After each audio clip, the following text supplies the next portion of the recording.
মুখ্যমন্ত্রীর নিদানের পরই তৃণমূলের গুণধর বাহিনীর ভাষণ শুনুন।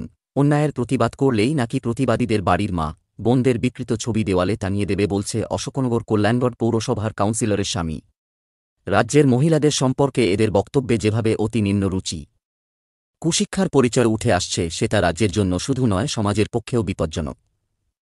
কি বললেন তিনি শোনাবো আপনাদের।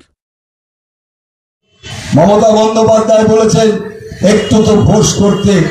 আমরা যদি ফোর্স করে আগামীকাল বাড়ির দেওয়ালে গিয়ে আপনার মাকে এবং বোনকে উৎসাহ সাজিয়ে যদি আপনার দেওয়ালে টানিয়ে দিয়ে আসি, পর্দা খুলে দরজা খুলে ওই পোস্টারটা আপনি খুলতে পারবেন না। এই প্রতিবাদ মঞ্চে দায়িত্ব নিয়ে বলে গেলাম, সেদিন সামনে আসছে।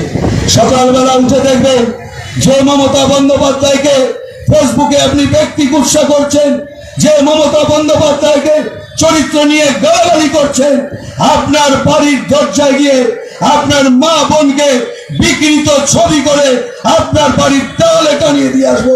শুনে রাখবেন, আজকে দাঁড়িয়ে বলে গেলাম, সাবধান হয়ে যান। রাজপথে তৃণমূল কংগ্রেস ধৈর্য নিয়ে বসে আছে। আমরা যদি একটু পাড়ায় পাড়ায় সন্ধ্যে সকালবেলা একটু ফোর্স করি, পারবেন তো বাড়ি থেকে বেরাতে?